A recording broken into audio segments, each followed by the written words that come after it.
Do you remember the first time you met each other? Definitely. Yeah. We talk about it all the time. Like, the four of us. So Rosie joined us last to the group, and when she came through with her guitar and her little, Aussie girl. yeah, girl, Australian. little girl from Australia, she came along and us four, we just clicked and we just all started singing together I think from that's day the moment one. we talk about every time somebody asks about like first impressions is when I flew all the way from Australia. Like I brought a guitar and we ended up like jamming till like 5 a.m. On the first day I don't that think we met. cared about what our neighbors thought. It was an apartment that we sang till sunrise. It was funny. Well, by the way, it is crazy that you left New Zealand to go to Korea to join, because did you audition? Australia? I'm so sorry. No, it's okay because I was born in New Zealand and I lived in Australia and then I left. Did you audition for YG in Australia? Yes, like literally like just an open audition. Why'd you do it? Because my dad told me to. I think he was sick of me like screaming at the top of my lungs on my piano every night at like 12 a.m.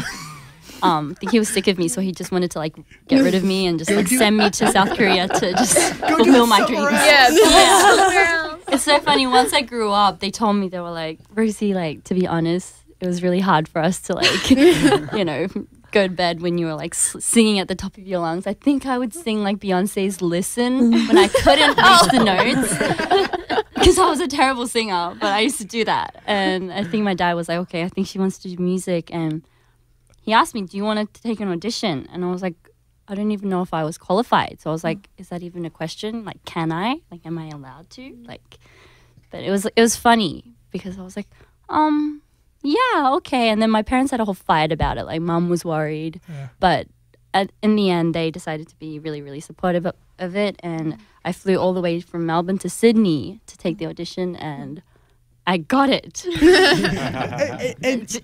And then what? So bizarre. Do your parents fly with you to Korea? Do they just ship you off? No, yeah, they flew with me to Korea, but then after they dropped me off, they had to come back to Australia because they've got their jobs there and everything.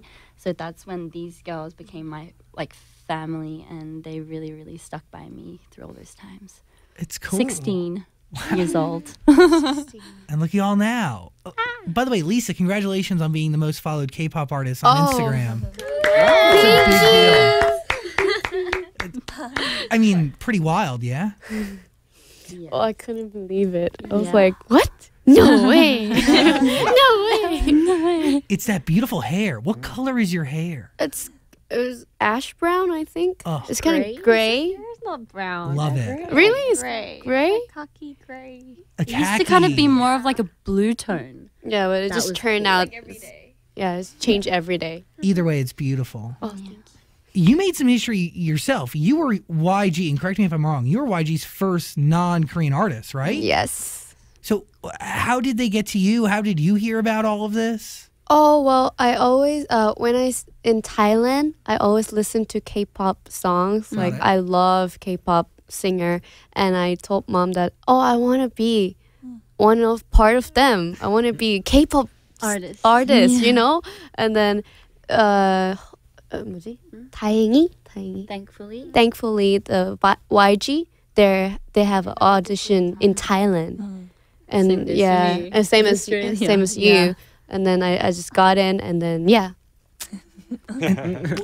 flew over yeah, to a country where she couldn't speak the language at all. at all, just only 안녕하세요. And that's it. Yeah, and that's it. That's crazy to me. Like, even that, and that's like the first hurdle out of many hurdles that you're about to go over, which is one of the biggest, is you don't know the language. You have to, and you leave your family. What kept you going? And this is a question for all of you, because training is not easy, I'm assuming. It's years and years, and it's Intense. yeah, there's a lot. Everything in your world is different overnight. Yeah. What keeps us going? Yeah, what was that motivation? For me, it was like this drive. Like, I was like, I cannot fly all the way back to Australia without making this work. Like, I felt like it was a fight against myself because it was really, really difficult, to be honest, you know, being away from family, and I was so young. I had never slept outside of my house for like more than 2 weeks, you know, at that age. Yeah. But I had to just leave and the culture wasn't like fully like in my blood yet. So it was very difficult. But for me, it was more like I have to make this work before I, like, you know, I'm never gonna leave Korea without making this work. Was more of my drive. I was more like angry about it. Like this has to work. Yeah. I was thinking. Kind of the same. Like, you know, we all kind of just dropped everything that we were doing. Like our whole life just changed overnight, and they put us into these groups of girls and just survive, like do like a survival thing every month. And some people just go home after a month. Some people go home after 3 years. It's all different. And to see some of the girls that I trained with go home just made me more like Motivated. Yeah, motivated, because we all had one dream, and it wasn't an easy thing to just stay there and go on with what we want to do. So I didn't from there. I don't want to go home. That's all. That was the only thing on my mind. And you're so close to it, right? You just want to keep going, and your dreams are at a fingertip. Yeah. Jisoo, by the way, I have not forgotten about you. Hi. How are you? I'm fine. You play the drums? Like a Korean traditional drum. She does. I read that online. Wow. Thank you. And I was watching you acting and stuff. Oh. 연기했던 거 봤대. No. Yes. Are you still open to acting roles?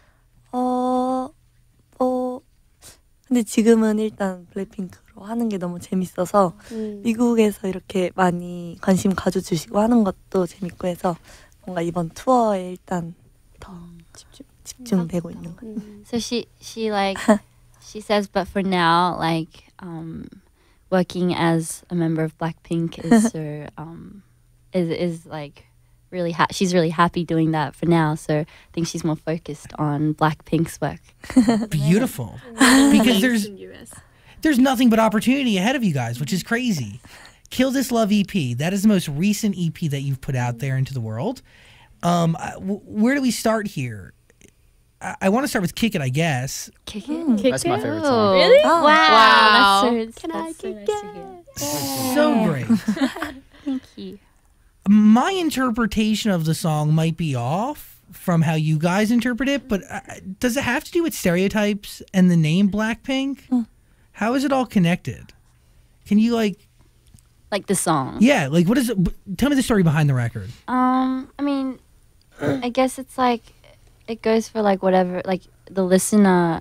If you decide to hear it this way, it could be this way, and if you kind of change the story up, it could be whatever you can put your mind to it. But I guess basically it's just like it's about freedom. It's like, can I just let go of all these like, you know, restrictions and like names and, you know, da-di-da, and just be myself? Can I just kick it and just be you? Just be me. No stereotypes, no preconceived judgments. No nothing. Yeah.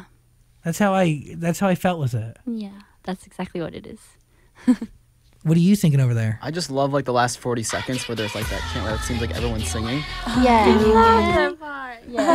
We had a blast singing that in the studio. Did you guys all just get in there and sing that part together? Yeah, we did. We really just, we only had the lyrics and we just got in, and our producer just gave us the melody right in the booth. Yeah, inside the booth. So like, really? Let's just do it. Yeah. And he was like, don't sing it well. Like, please just don't. Sing it however you guys want it. You have to be more like reckless with it, so we did. It was fun. Why is that part written all in English?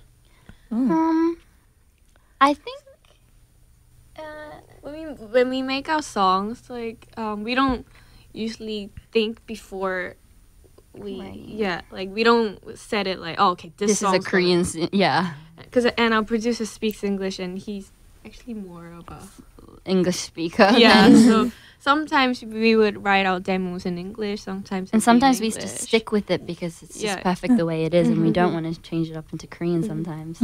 So whatever like fits perfectly, we try to put in. Nothing in it's like fate. We don't force anything to be Korean, or we don't force anything to be English. I think it'll kind of just finds its own place. Are you creatively open to doing an original record all in English?